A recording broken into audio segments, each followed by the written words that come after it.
Okay, we're live. Good evening, ladies and gentlemen. Welcome to the seventh episode of Sportscast ZA. This evening, we have one of the most inspirational people I have met in my life. David Joshua has gone beyond reaching for his dreams. We investigate this evening what it was like being head of hockey at Radio School, currently where he is now in the UK, and also as head coach of the South African national indoor hockey team. And obviously becoming a father very recently, a couple of years ago as well. So two kids and a wife living in Radial. Good evening, Reading, sorry. Um, Good evening, Davey. How are you doing? Evening, Reese. Evening, viewers. Yeah, that's quite the intro. I guess life's evolved quite a bit. I want to say through COVID, but some of my own personal choices. And yeah, I'm very happy very grateful that you've called on me to support the show, share a bit of my story, and let's see how I perform on the spot here for you. Yeah, no, look, thank you so much for actually answering my call because we haven't spoken much in recent times. Obviously, you being overseas, you going about your business, me going about my business. But the beauty of it is that when I do call, you do answer. So I'm extremely grateful for that. Now it just goes to show the relationship we built through our time at Radio, and always there for a mate, colleague, come mate. If you wanna call me an inspiration, it's only an honor. But our time together was definitely special at Radio. That's for sure. Yes, I say inspiration because when I look at you or when I see you, when I speak to you, the first thing that comes to my mind is a memory that I could never. There's two, but one is bigger than the other. There was one moment. I just jump forward now and fast track a little bit just for the audience. Where you were busy with national hockey in Cape Town, and we were running a sports festival back at school, and myself, Kif Mashaba, and everyone you had hired as your coaches. You basically asked me to direct the tournament and just manage it, so to speak, alongside Gift. The reason why I can, never forget that moment is because you knew I knew very little about hockey, but you could see my potential in other aspects. Um, do you want to tell us where that comes from? Where did you feel the trust to put that trust in me and run basically a massive tournament that ran into the night for 3 days in a row? Would you like to speak on that? Yeah, I mean, some would listen to you saying like, listen to what you're saying and think that I put my job at risk. You know, Yes. but at the end of the day, I think when you spend a lot of time with people, you understand their hunger to learn. You understand their commitment, not only to you as you in a leadership role or you as the boss, but actually like the willingness for them to develop. Yeah. And too often we have people who haven't had the opportunity, and how big or how small that opportunity is irrelevant. The point is, are we giving are we giving people a platform to grow?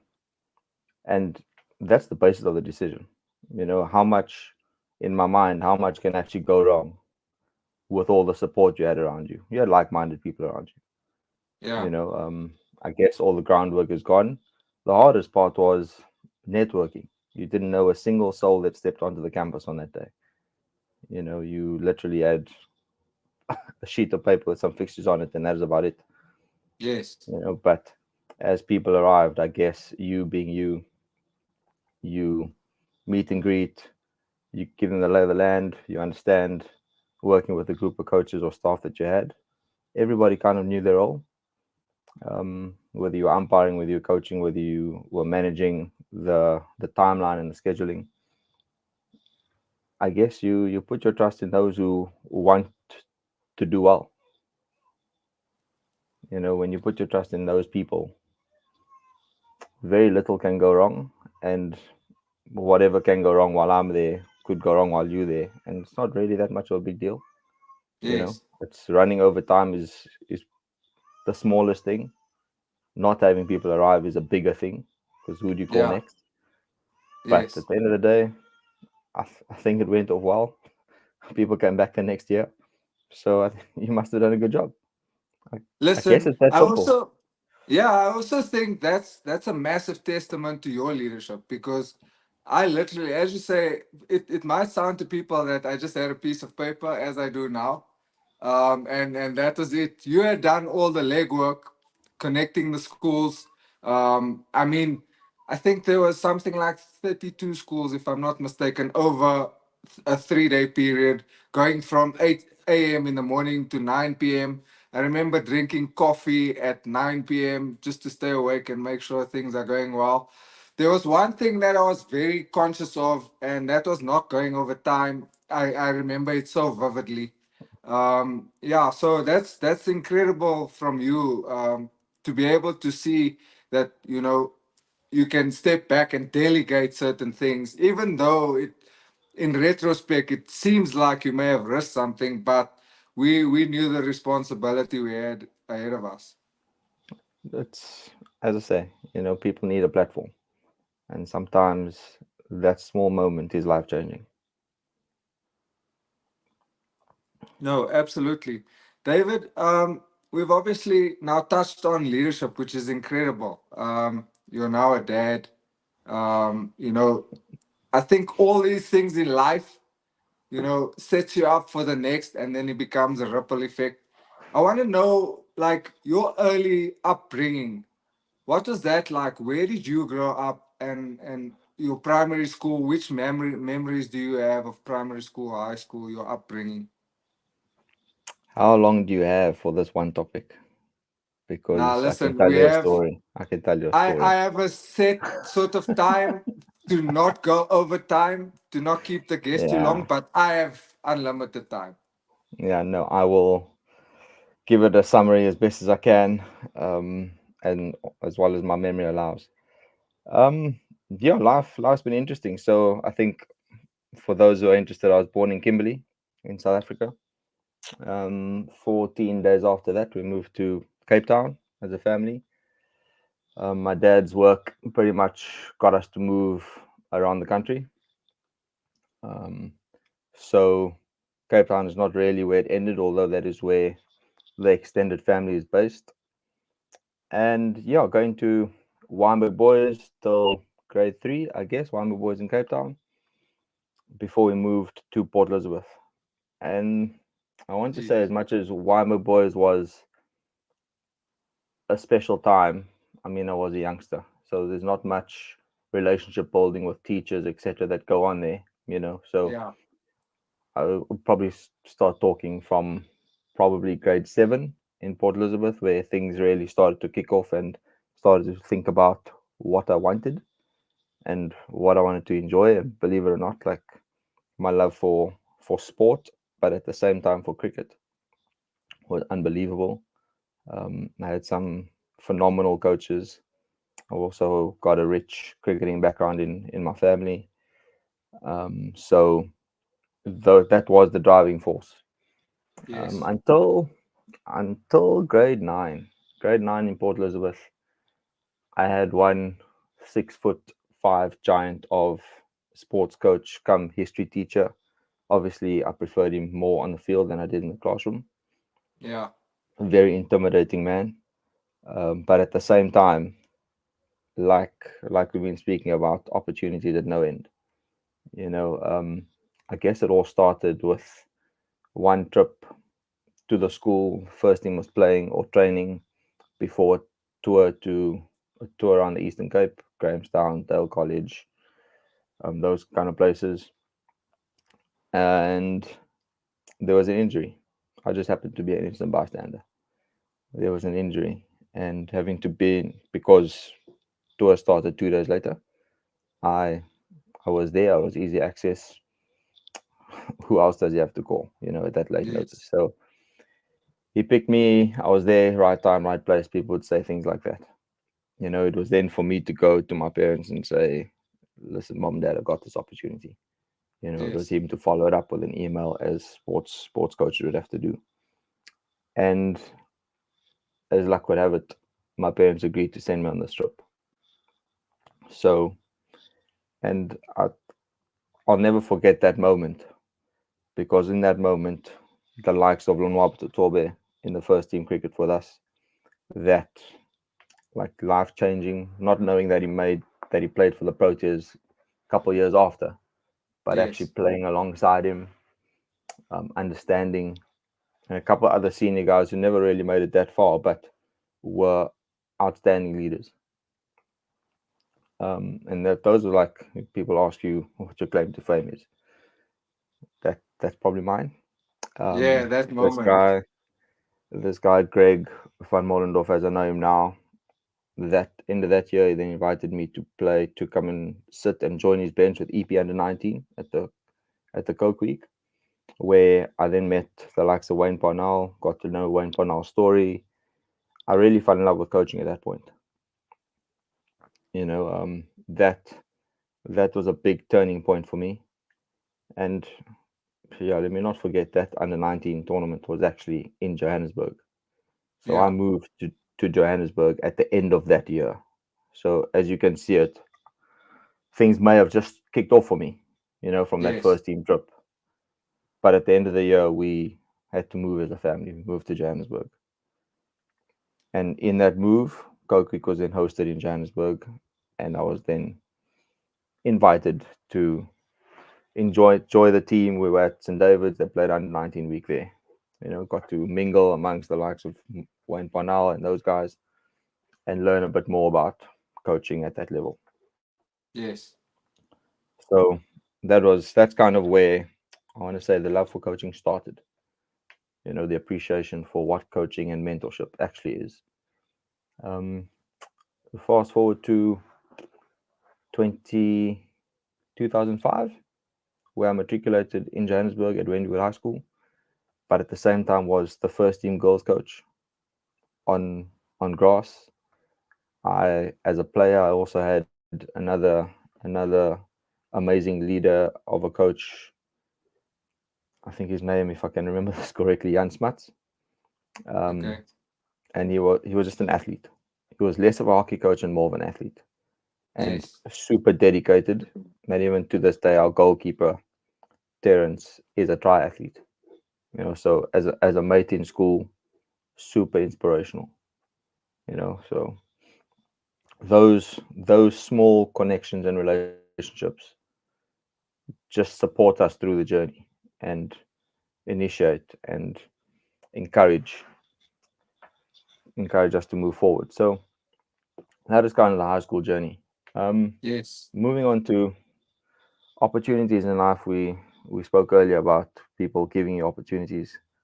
Um, I went to varsity college. I took a gap year, to be honest, Yes. and I dedicated a year to playing cricket, where my dad actually sacrificed a lot at this point.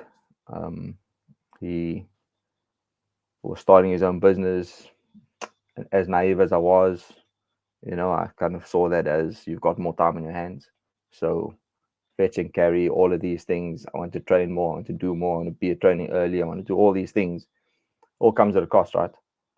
Yeah. And athletes these days will know that there's a massive appreciation for parents and the sacrifices they make, Yeah. um, in order for us to fulfill our dreams. So the way I then supported myself for that year is to find a local coaching job at Summit College. That was my first coaching job, Summit College. I literally worked there whenever I wasn't playing cricket. So that again initiated the phase of sport.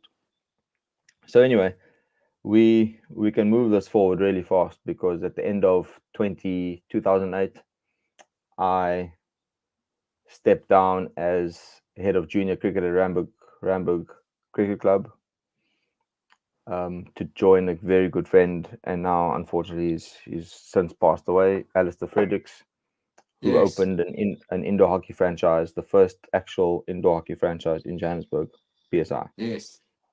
It's now one of the biggest and the only indoor hockey competitions in South Africa. Okay. That's crazy. So I took this jump. I've left my cricketing roots. I decided I was going to join Alistair. We had only met maybe 18 months prior. Okay. Um, but in that time, we were spending a lot of time together, and I found myself running from cricket coaching on a Saturday morning to hockey indoor coaching on a Saturday afternoon. And at some point, I had to make a call, you know, Yeah. um, which I did. And that has given me or gave me probably 15 years of friendship, pleasure, development, mentorship, leadership, growth in every aspect. That one decision. My very good friend Ruza Rosenberg is now running Hockey Junction, which is an indoor and an outdoor company that allows franchises to participate. So I don't Yes. want to say in competition with the other body, but the reality is there's so many players that everybody needs a platform. Yeah. Um, and so things had evolved.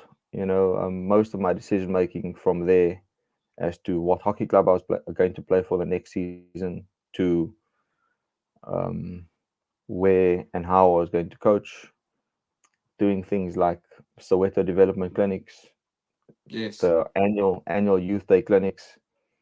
Those things were all driven by passion. They were not driven by money. They were driven by passion. And Yes. as we know, South Africa not always being about the money. Only certain elite sports are about the money. Yes. But if you don't have the passion, you can forget about the rest. So I think doing those clinics in the early parts of my hockey coaching career embedded a deep love, passion, not just for coaching. The passion for coaching was there, but that's where the passion for hockey coaching came in. The love for An the game. area, Yeah. an area where you can make a visible difference. Yes. Kids who had never picked up a stick. There was already development clinics for cricket. Things were already flowing. Money was already been pumping into cricket development. But hockey, you had an opportunity to make a difference. And Yeah. and to this day, I still am in awe about, is that what I want to do? Is that what it's about?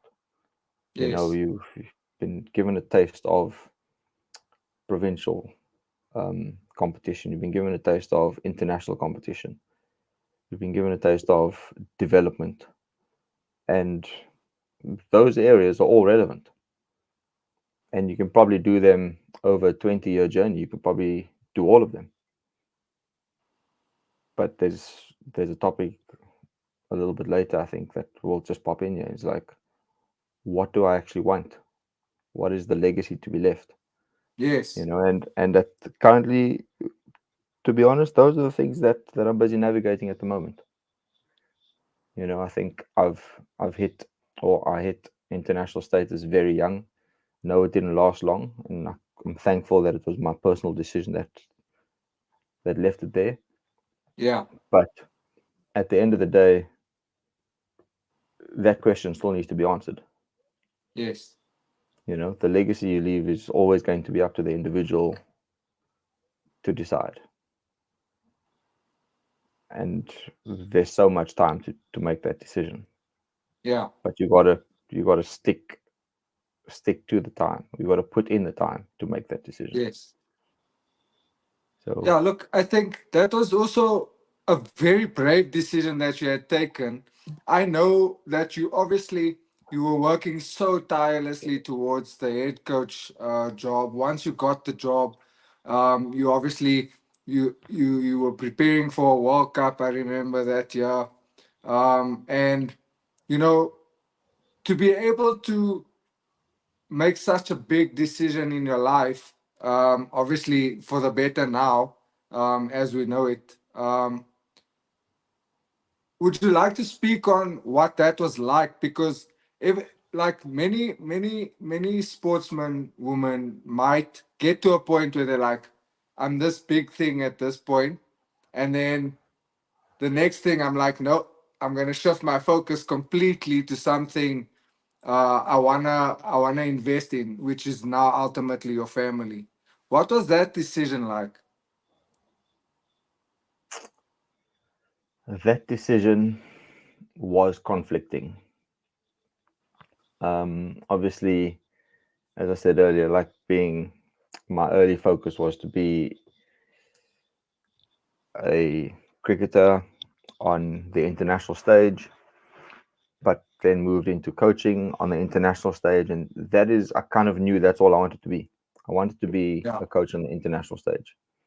You know, in 2017, I made a phone call to somebody that was head coach at the previous Olympics.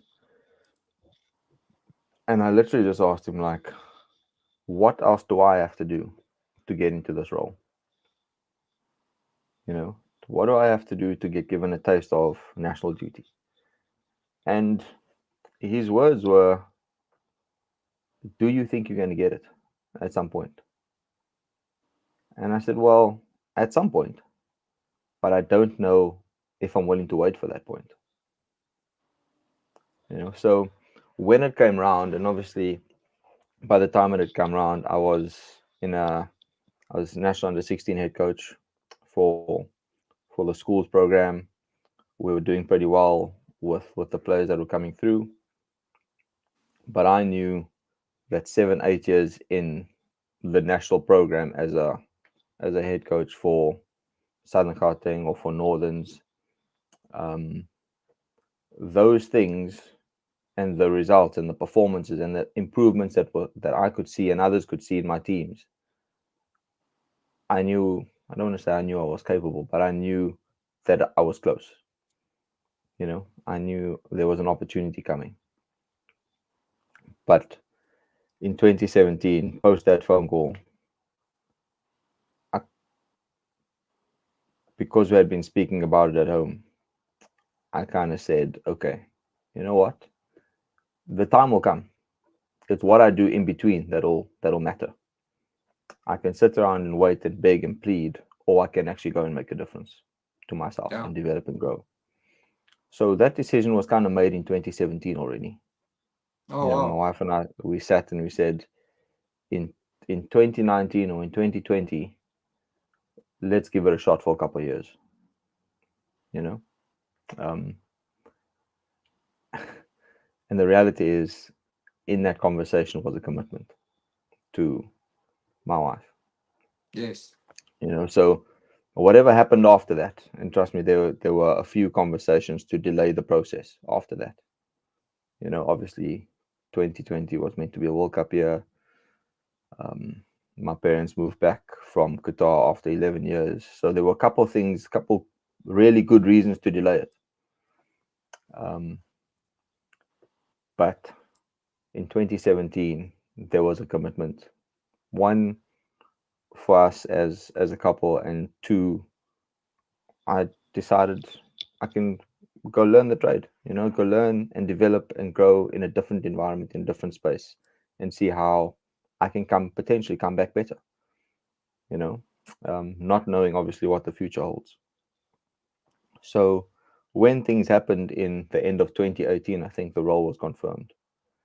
Um, when things happened, it was perfectly fine. We had no issues. I kind of thought, okay, we'll see out the World Cup and then address whatever came. But as we know, COVID also played a massive factor Yeah. in what happened next. So at the end of the day, you know, I think what it comes down to is, doesn't matter when the commitment was made. I made a commitment to my wife back in Yes. 2017 with my own reasons. You can't control the future. Should we be able to move with the times? We probably should be, you know, but the time is now. And some people would say, you hold a role, why would you walk away with it? I guess the point is, it was the start of a journey. It's not the end. You know, it's not the end of the journey. It was the Yeah. start. It was a Yes. taste of things to come. And whilst I'm not there, it doesn't mean I don't want to be there again.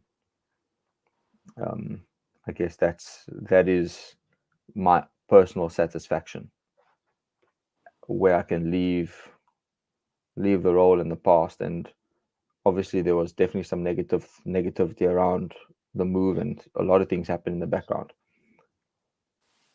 But I can honestly say that is the start. It's not intended to be the end. Yeah, look, thanks for sharing that with us because obviously I need people to understand that kind of decision. And it's a rare opportunity, a rare moment, a rare person that can understand and seize that moment as well. Because, like I said, we've been aspiring to represent our nations or provinces, play internationally, locally. Um, but for you to have taken that decision and made that commitment, is a testament to, I would say, stoicism and your upbringing. Um, like for me, bro, everyone, like you say, if you didn't know that you could regenerate the passion, you could find hockey again some other time, you wouldn't have had your kids today, I don't think, because you would have still be stuck at the national team. Not that it's a burden or anything. Like I said, we aspire to do these things.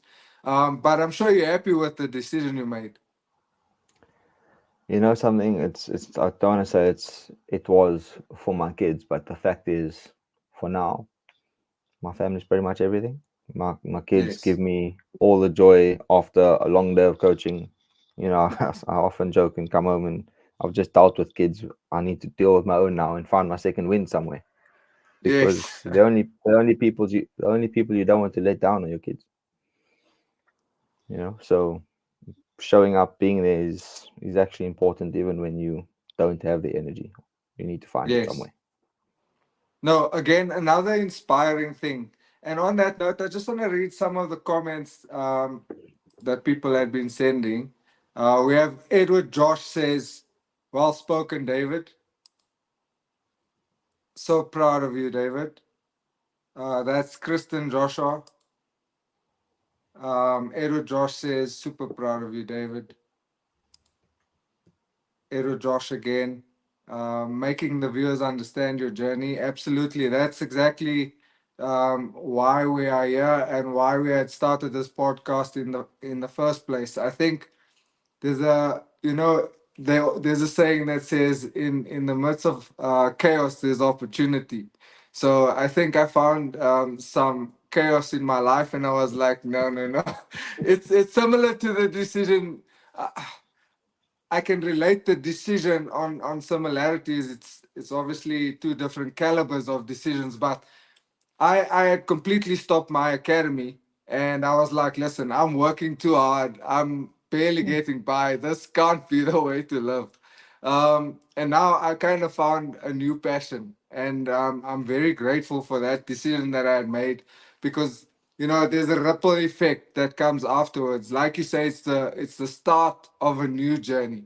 And I'm not exactly sure how old your kids are now, but I mean, I remember it being 2021 or 2022. That's when you migrated to the UK.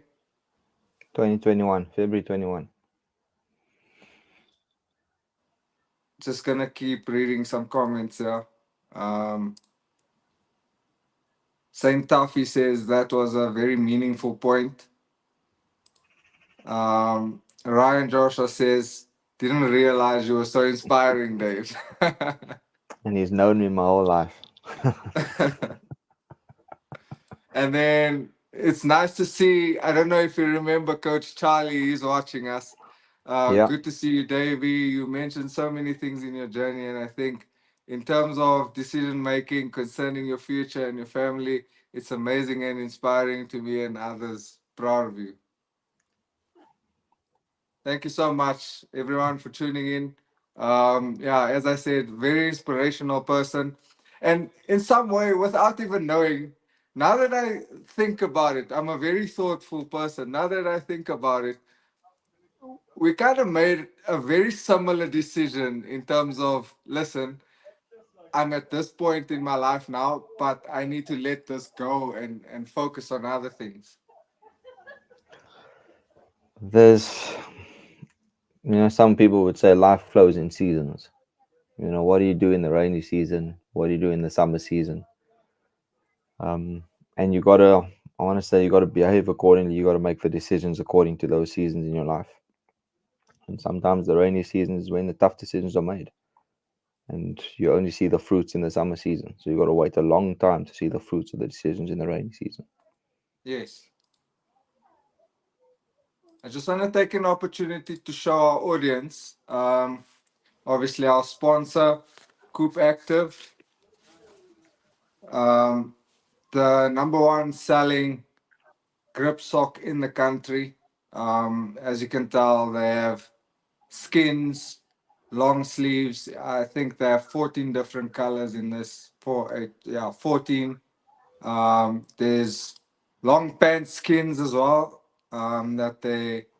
That's for sale on the website. And then 3/4 skins as well as short skins, and then ultimately the grip socks. 14 different colors. These socks are amazing. If you go to the website and you use the token number or the token Sportscast ZA10, you'll get a 10% discount off any or your first purchase rather. Um, Back to our conversation, Davey. In your career, obviously, in terms of hockey, I've heard you speak about cricket being your life until high school, and then you went into doing these hockey clinics. Um, was that your first sort of introduction into hockey, where you kind of pivoted from cricket and said, let me go and try something new, as we always do, find something new to do? Or was there a much earlier period in your life where you were introduced to hockey? Yeah, funny enough, hockey. I started hockey in grade six. We were only able to play in Port Elizabeth. We were only able to play hockey from grade six. Um, it was the only winter sport. My parents didn't want me playing rugby, Yes. so although I had the basic grounding of rugby at Weinberg Boys, we were only able to play hockey from grade six. Some would say you only start playing hockey because young boys and wooden weapons is not really a good platform. Yeah. But so grade six, they thought we are mature enough. So I started off with, I think my mom or dad got me a wooden stick, the shape of a banana, what they'll call the banana bow these days. Yes. And I'd never been exposed to hockey before that. And it's quite interesting. You rock up to trials or your first training session in grade six in the winter, and anybody else whose parents had played before, they all have the gear. They have the most up to date model stick. They got everything. You're one of three or four boys with a banana shaped bow. I think I went home that day and I was like, Mom, surely not. Surely I can't go back to school with this banana. Honestly, Yes. I'm being shown up here, left, right, and center. Nobody can tell me why this banana is good, how it's going to help my development. What's going on here? So I think 2 weeks later, I think she asked some colleagues at work, and I got another wooden stick with a lesser of a bow, and we just had to make do. Be it as Yes. most parents those days, and maybe still now, are gonna say, make the team first, and we can sort you out with some gear. Yeah. Show Yeah. us show us your Show dedication first, and commitment. we Show some show the commitment. dedication. Yeah, show the commitment, and let's see what we can do. Yeah. So I think they teased me. I had to go through half the season before we could get to the store, get a new stick, something more up to date, and then proceed. I still had football shin pads, but that was every junior was getting football shin pads those days because you were playing both. You were playing football, you were playing hockey, so we're just gonna get you one mold, which all makes sense. So that was my first introduction to hockey. I only really started taking it seriously in grade seven. We had a couple school tours, started to get the hang of things, um, and really thriving with the game. Going into high school, Port Elizabeth, we can speak about the same 6'5" guy that coached me cricket, that gave me that cricket opportunity. He was my under 16A hockey coach. Yes. So we had many bus trips to Muir College in hailstorms, and Andrews College in Grahamstown in absolute wet weather. You think the UK is bad? I'll never forget those days. But we played, we got drenched, we got back in the bus as wet as we were, and we drove back to Port Elizabeth. It Yes. it is what it is, it is what it is. So we we bonded as a group, and we really got to feel what team sport is about. I don't really think primary school kids get the same opportunity. So sticking by something is really important, even when you don't think you're enjoying it, Yeah. because your enjoyment, as we said earlier, your enjoyment only comes later on. Your individual development is first. Your enjoyment for people and team cohesion and all of those other attributes only comes later on, and you got to stick it out for that. So that is my love for hockey before coming to Johannesburg, Yeah. where I mean it's so much bigger, so much bigger. I'll never forget going to under 16 Gauteng trials, sitting at Cares on the Astro pitch. I think there were 500 players. Yeah. We were sitting in rows like little 8-year olds, trying to be coordinated on the Yes. field. One couldn't move. So small town PE boy comes to Joburg, your eyes light up. Your eyes light up. Um, and I went through that entire trial process. I didn't make the team, and that night where I learned I didn't make the team, I said to my dad, "Let's go to the club down the road, please. We're not going home. We're going straight to the club, please. It's time I need to join a club. It's very clear. I have to do that if I Yeah. want to go." So we joined Morningside Country Club. That was my first dealings with Morningside in 2003, I think. Oh. June 2003. So funny enough, as you know, my journey in Johannesburg came to an end in Morningside.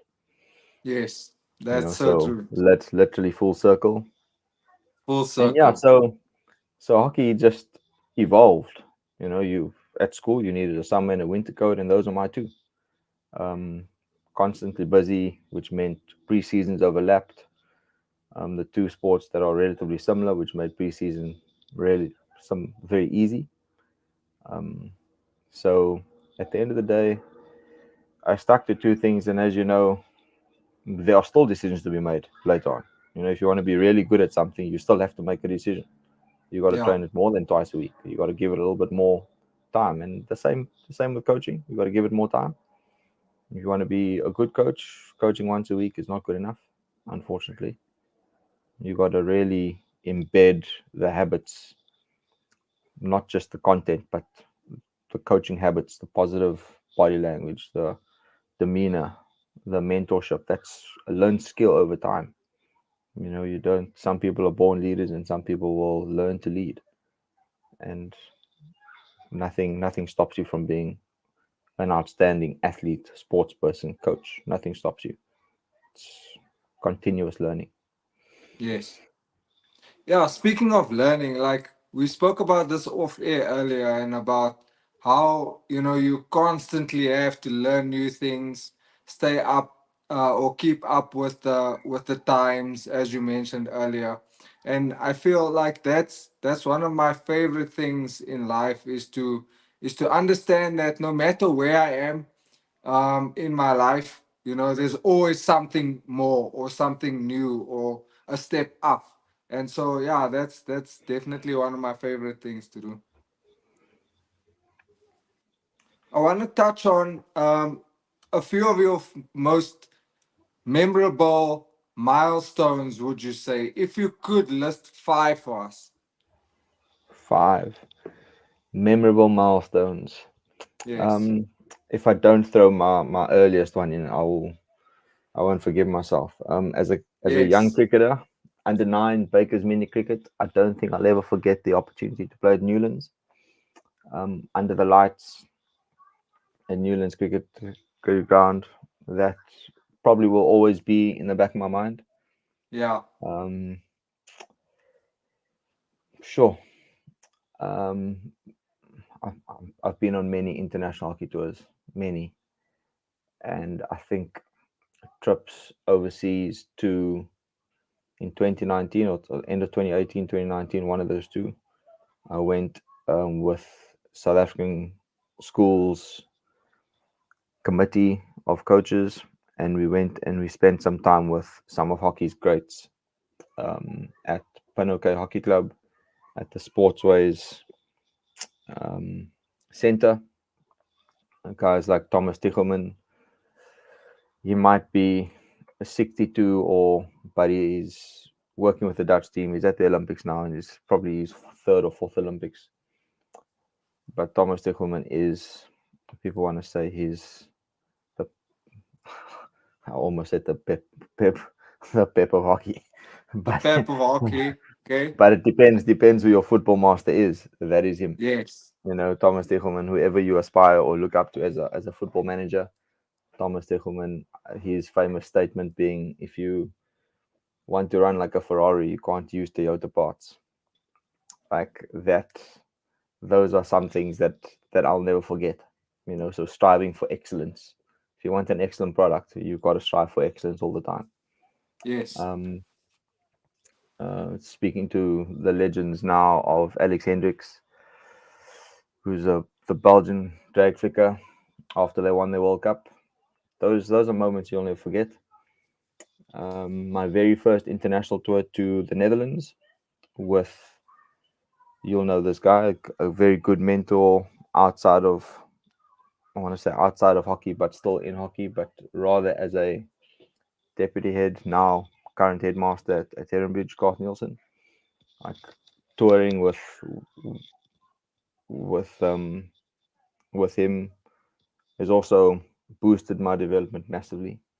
Yes. But walking, I want to say walking in his shadow, being supported and growing uh, alongside him. You know, really a massive mutual respect, but at the same time, um, a lot of leadership traits is taken from his book. So that is huge. And as you know, you learn more from people and about people when you're on tour. Yeah. Um, and then who can forget the last two, representing your country at any and every level? You know, whether it was SA under 16 girls or whether it was the SA indoor men. Those moments, yeah, they worth more than a pot of gold, to be honest. No, that's awesome. I want us to touch on the Olympics since you brought that up. I'm gonna go through our squad here. Um, let me let's see. Okay, apologies. Stop sharing. I have the names in front of me, but I just want to bring up the visuals quickly. Of the men's team. So we have men and women, yeah. The Okay. women's team. So we'll go through.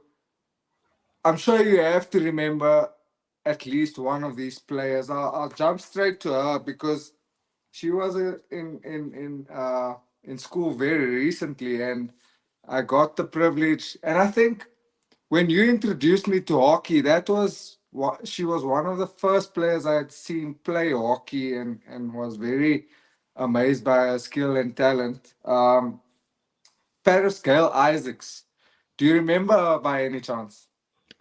Reese, I must be very honest with you. I remember every single one of these players. Yes. No, so what I'll do is I'll go from the top then. Okay, so we have Tahira Augusti. Apologies if I mispronounce anyone's name.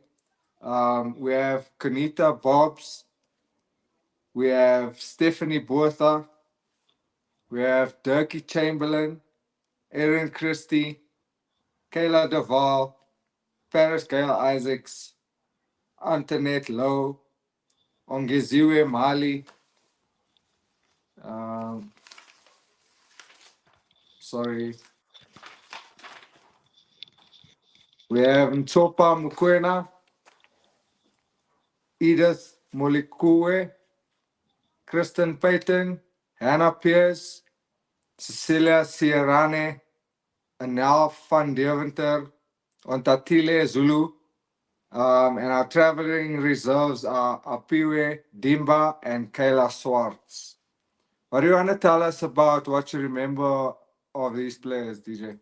I don't know where to start, to be honest. I'll tell you a story about Nchopa.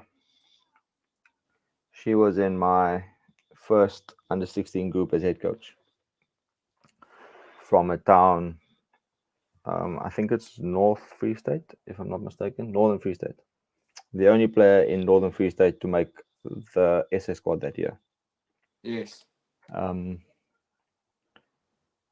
that individual, from the start of her journey, she has now, I mean, she's shown a host of characteristics. You know, she's defined all odds. She's from a township in the Northern Free State. Very little to her um, financially, but as a character and as a person, you probably couldn't ask for a better individual. Quiet, um, doesn't need to be the loudest person in the room, but the hardest worker. You know, one of those who is not heard, but you can't miss her when you watch it train. She is the hardest worker. She is the most coachable individual. She very clearly had at under 16 level ambition and aspiration and needed a platform. You know, so she was nowhere close to the finished product when we selected her in that yes, at that moment. And and even now she'll say, I've got things to do, you know. But her growth is not is not down to how much funds have been put or have been given to her, but rather how astute she's become as an athlete. You yes, know, she's become rich in information, and she's actually made it her responsibility to grow and evolve. She she's probably the epiphany of a South African athlete at the moment. You know, someone yes, that is inspiring, someone that young kids can look up to and go, "How did this person get here?" If there's a story you want to know her story. And yes, take nothing away from anybody else, but I remember having to arrange data for her to attend an online group call because yes, she couldn't get on, um, and only digging deeper allowed us to understand. You know, she couldn't get onto a call because she didn't have the funds to get data, or and she didn't have a laptop. She was doing things from her phone. yes. You know, so Chopin Mokoena is someone that is going to do big things after this Olympics. No, that's fantastic. Thanks for sharing that with us, and we wish the woman absolutely everything on the of the best. We go to the men's squad quickly, just to touch on them. Okay, there we go. I don't know if you can see, but I'll read out the names. We have Dan Bell, Dayan Kasim, Mustafa Kasim, Calvin Davis, Matthew Guys Brown, Andrew Hobson, Keenan Horn, Gowan Jones, Ryan Julius, Devin Koch, Zenani Cry, Sankelo Mvimbi, Billy Ntuli, Brad Sherwood, Nick Spooner, Jacques Van Tonder, and our traveling reserves are Estienne Crick and Piabo Lembete. Any thoughts with the gents? I know you worked with the Kasim brothers just before you had left for the UK. I think one of them were in your squad, if I'm not mistaken, back then. Um, just They your were both in the thoughts squad. regarding the men's squad? They were both in the squad for that duration. I think Mustafa made the team when he was 18 in his matric year, the indoor team. There's, Yes, I guess, there are a couple guys, and I think what will always stick out to me is how humble the group is. You know, when Radio opened the pitch, I think it was in 2017 or 2018, we held a camp for the Commonwealth men's team. You know, the yes, squad selection was done at Radio for the Commonwealth Games. Mark Hopkins was the coach for that Commonwealth Games. Um, and I hosted the likes of at my house. We hosted Keenan Horn um, as as a mate. We hosted a massive braai for the guys on one of the evenings at the school. Daniel Bell attended our one of exactly the event we spoke about right at the beginning. He attended as a guest. yes, Um, I don't know if you remember, as a special guest for the Under 13 festival. So I must say there are definitely a number of players there, as we spoke about earlier, that play for something bigger than themselves. You know, their team logo at the moment stands for South Africa. This means more. You know, and that's testament to the group and what they're playing for. They understand. You know, they have the passion and the drive, the ambition, and they know that the paycheck at the end is not the prize. They know that. You know, the prize is sport uniting the people. That's the prize. You know, and can they can they make a difference through hockey on their individual communities? That's that's what they do it for.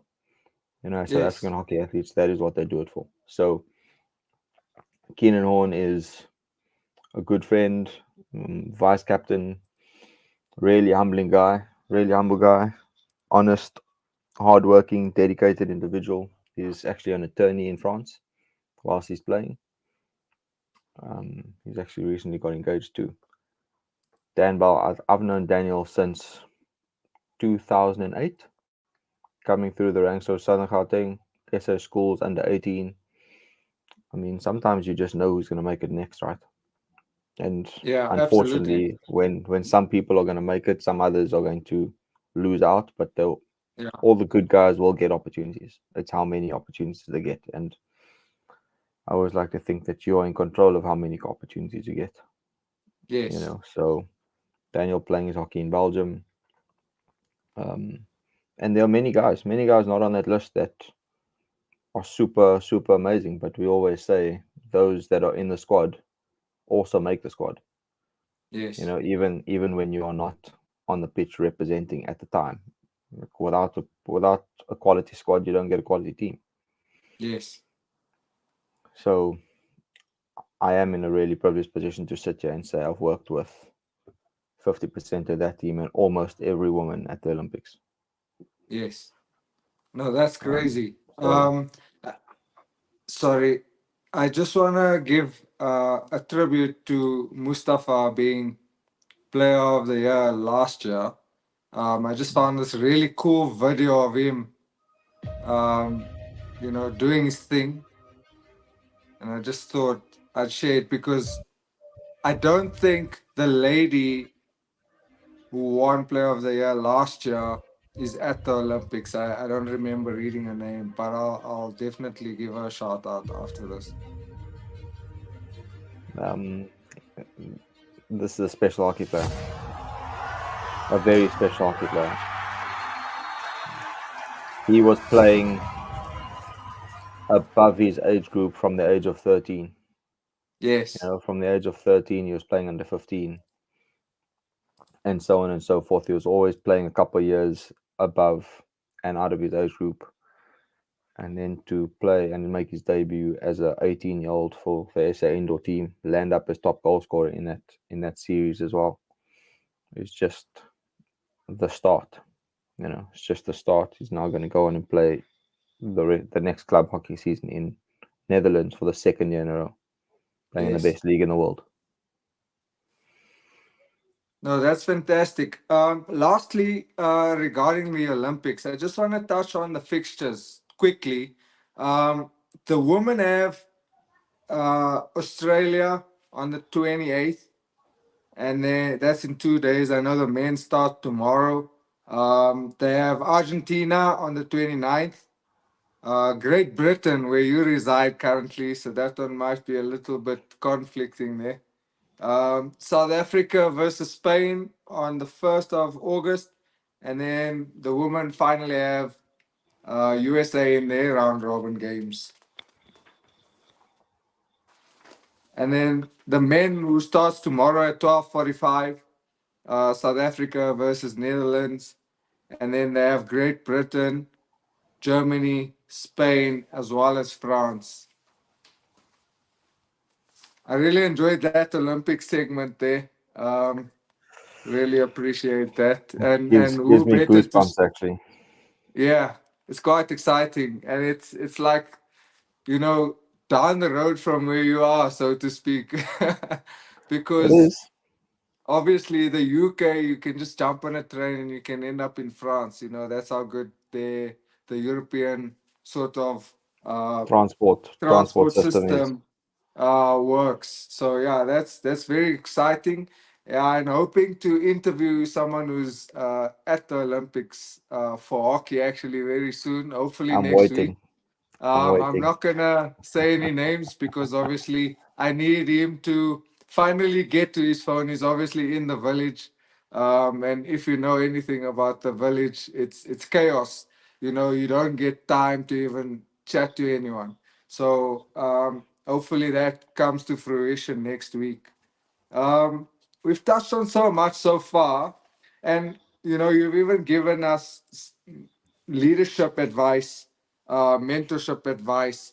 There's two things around advice and wisdom that I want to touch on. Is what advice or aspiring, you know, what advice do you have for people aspiring to play hockey, to perhaps be a national coach, national player, provincial player, the best club hockey player, the current, let's say, under 18, because you need to be over 18 to watch this, obviously.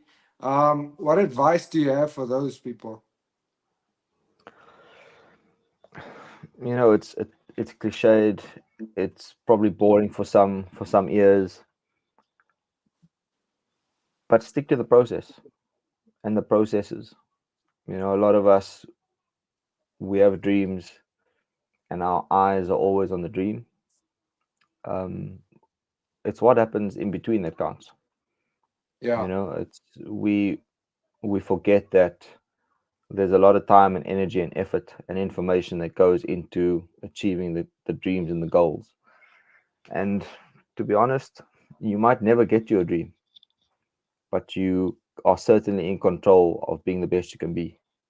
And you can be the best university coach just by doing things differently. You can be the best regional coach, provincial coach, or player.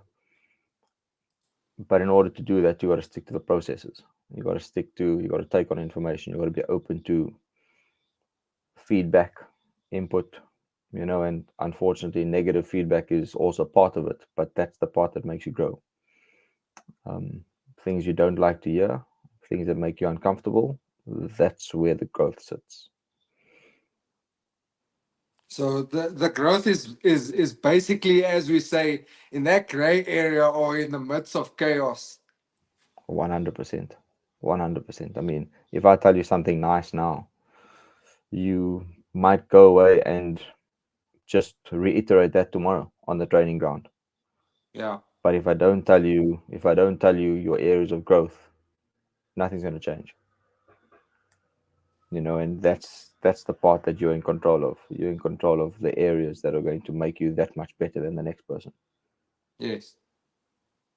And then secondly, how are you currently balancing your work and your life um, in the UK, of course?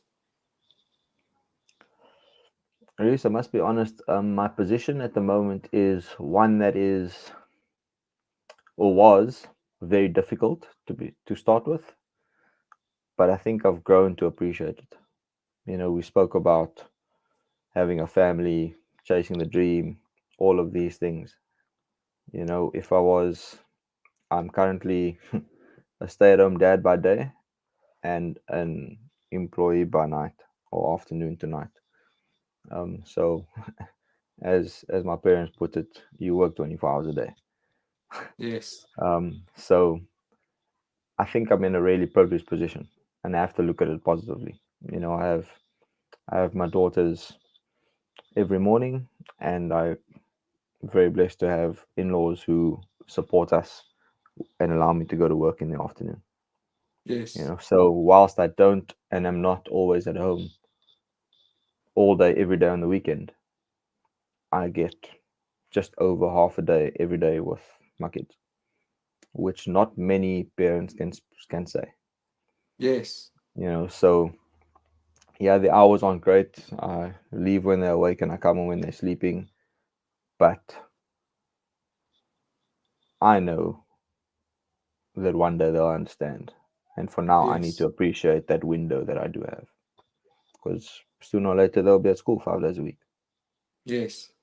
So what I have now is it's hard. Don't get me wrong. It's not easy, but it is special. Now, look, That's thanks for sharing that with us. But I also think you're in a very privileged situation to spend half the day with your kids and half the day working. And essentially, that's living the dream. I don't think there's any amount of material things that we could have that would subsidize for that, so to yeah, speak. yeah. As I said, it was a massive challenge and a mindset shift in the beginning. We come from a place where we work. Me, I was in the office by 7. Yes, I'd leave and I'd go to whatever club coaching I was going to do or whatever other duty I had to do. And fast forward to being in the UK, what is this life where you stay at home for half the day? You know, that's not how you become yeah, that's unusual for a you. suc- yeah. How do you become successful at your career by staying at home for half the day?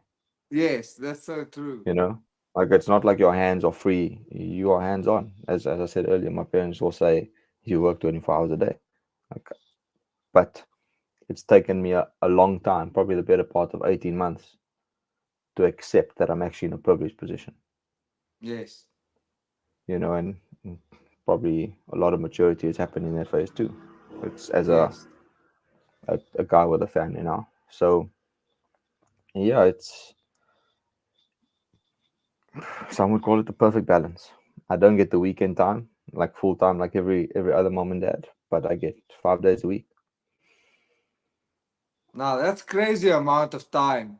Because for me at the moment, my life's just go, go, go. I mean, 2 nights in a row now I've slept at 1 a.m., up at 5, 6 to be at work for a full day, come home, work on the podcast.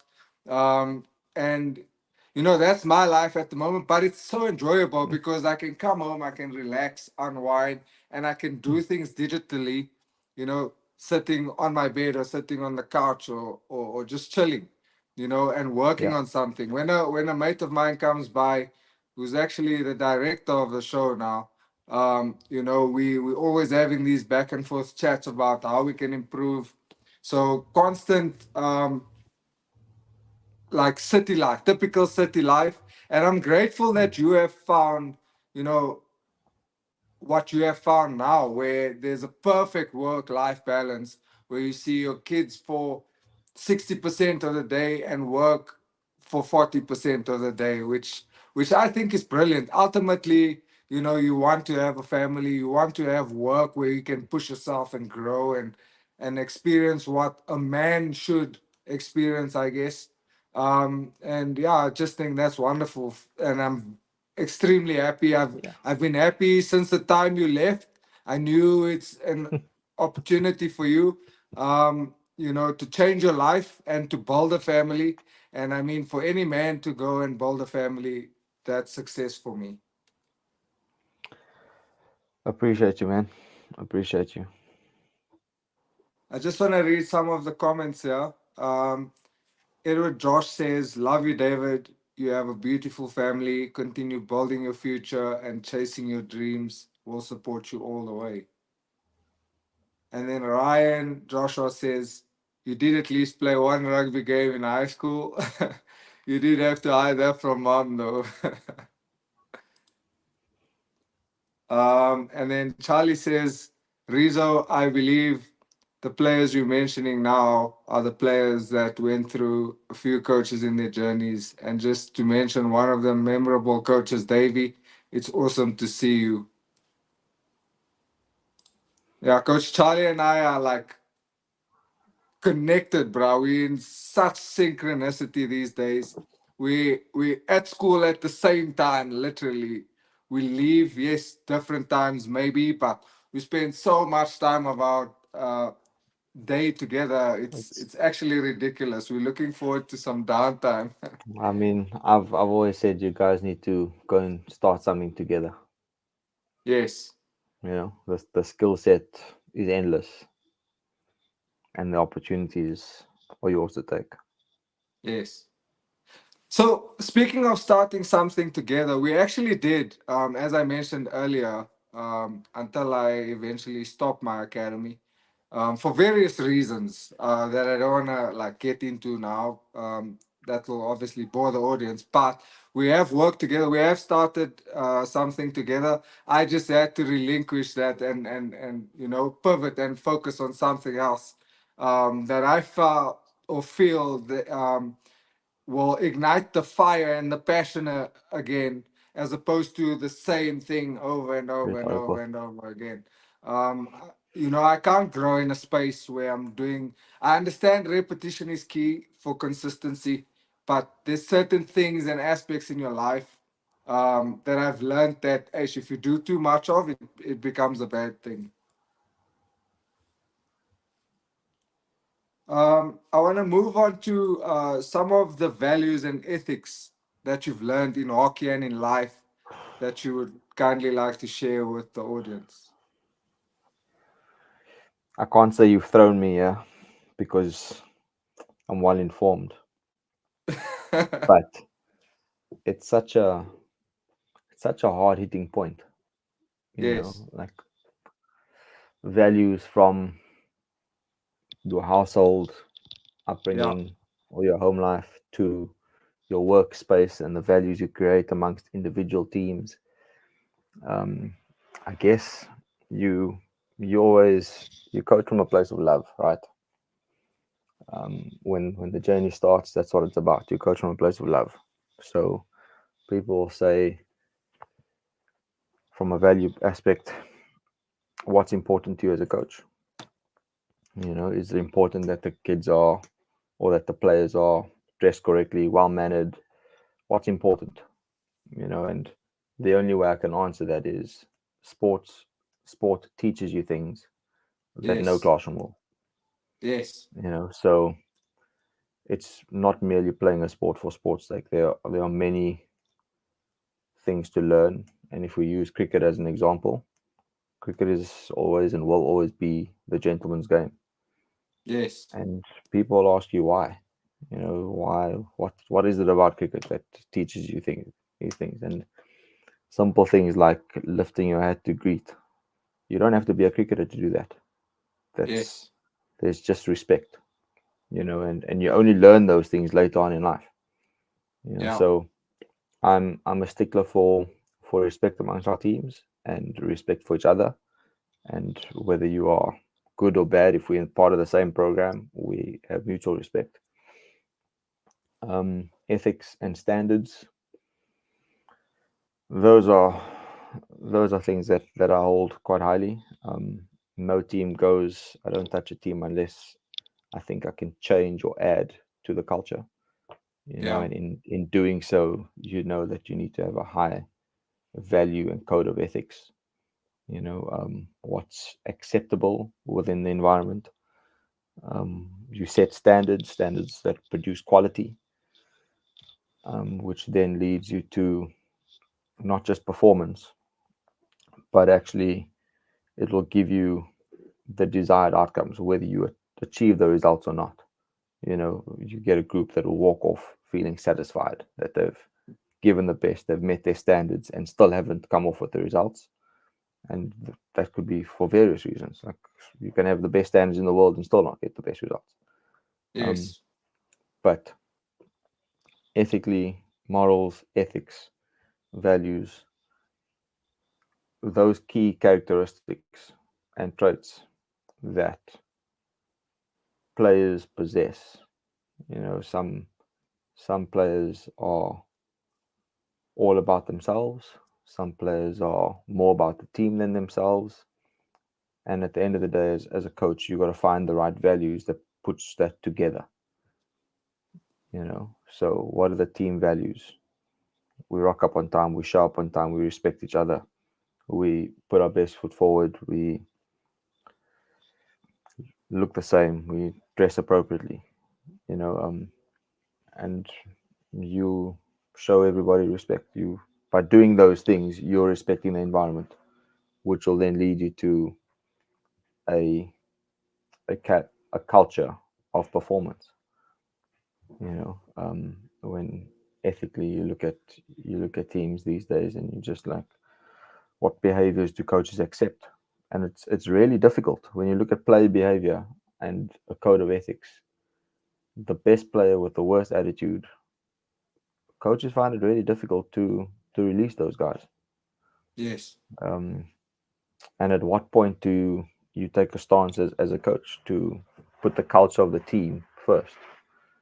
Those are the hardest decisions to make as a coach, and I think at every level.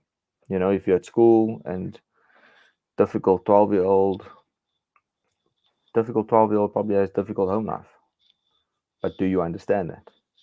Yes. Before you throw him another negative Yeah. Yeah. um, Yeah. outcome, do we understand that, and how can you nurture that instead of do the opposite? And at the top level, what behaviors do we accept and what don't we accept? And at the same time, the easiest way to do that is to allow the team to decide if they accept or deny. If they're willing to accept negative behavior in a team from the best player. If the team decides, or the captains decide, or the leadership group decides, then it's up to them to approach the coach and go, "We're not willing to stand for this. It doesn't sit well in our culture." You Yes. know, um, and if when the team's playing for each other, that's when the team thrives at every Yeah. level. And we've all heard players play for coaches, right? Yeah. And likewise, it's moved now. The players play for each other.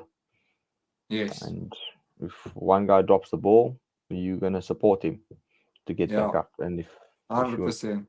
going to go the opposite, there's only so much the team will take. So ethically, you got to understand as a player where you fit in. If you, No, 100%.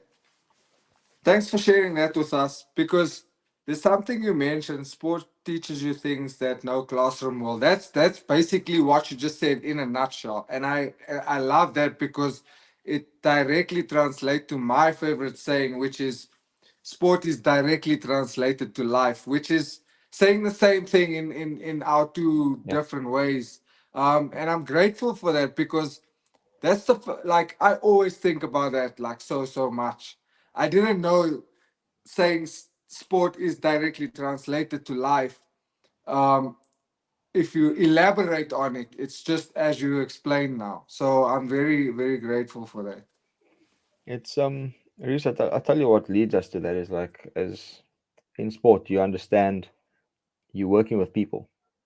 Yeah. You're not working with robots. You're working with people. So you got to understand. The better you understand every individual, the better you can understand the behaviors that come from those individuals. And understanding the behaviors is probably 90% of solving negative behavior. Yes. If you don't know the root, how do you solve the problem? So that's why I say when you coach from a place of love. Yes. And you will automatically inherit a group. You love them all, and it's up to them to deter that love. But 100%. ultimately, that love doesn't disappear. You just engage in conversation. No, that's awesome. David, there's a couple of things I want us to touch on. Maybe let's say 3 points and then we'll wrap it up. Number one, do you have any future goals and ambitions in sport, in life generally? I said it earlier, Reese. I ended. I left the international stage. I aspire to return to the international stage. Um, I can't tell you where, and how. I'm currently trying to enjoy the journey for what it is, take on the Yes. growth points, and we will land where we land. I can't tell you I haven't stopped applying for Yes. roles. The reality is the fire is burning, and we'll see how long it takes. We'll just keep throwing wood at it and see what happens. No, 100%. And yeah, as you know, if you remember the last time you did that, something did come by.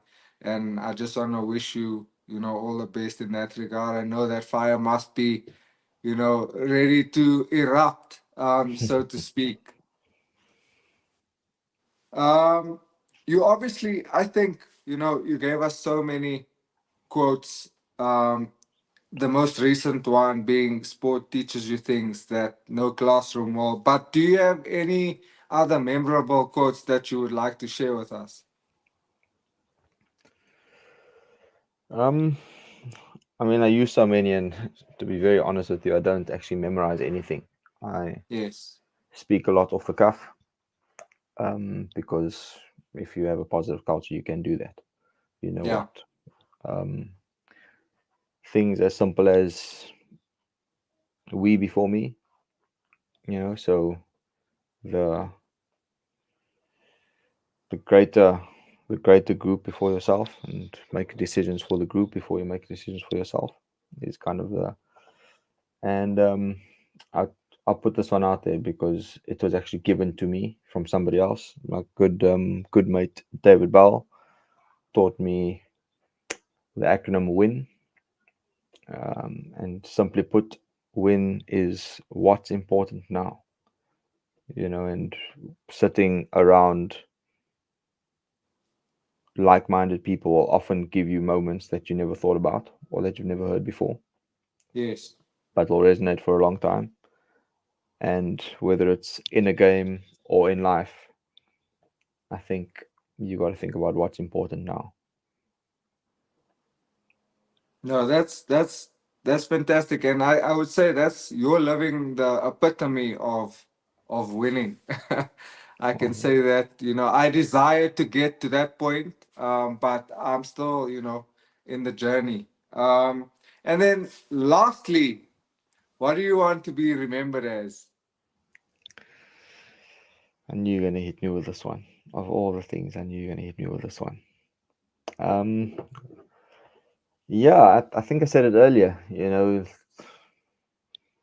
As legendary as an Olympic coach, or as legendary as the guy who grew the game. And you could probably do both in your lifetime.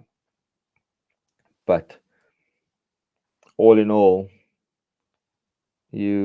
I probably, the more I think about it, I want to be the guy that touches lives, makes an impact on individuals, um, puts puts people first ahead of anything else.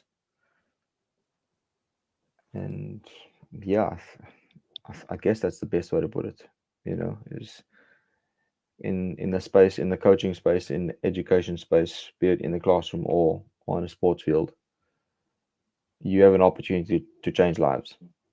And if you appreciate that for what it is, you can go far. Yes. And far is endless, right? It's not about being at the pinnacle. Far is probably about being, for me, far is being valued, being a good quality individual, treating others really well. And I mean, whoever you come into contact with, it's really simple. Treat people with respect, and they'll remember you forever.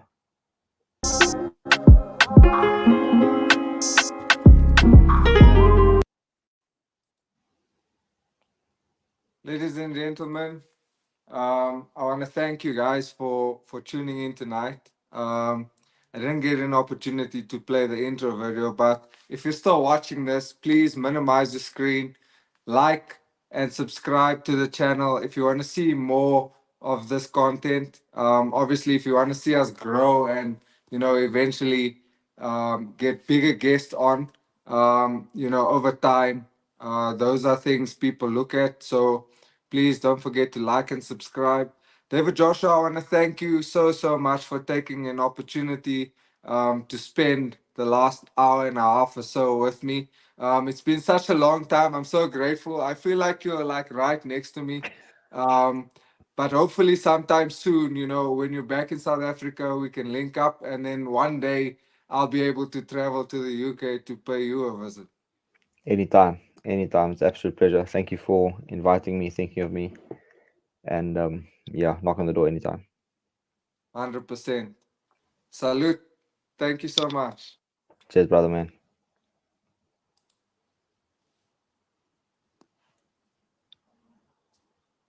Again.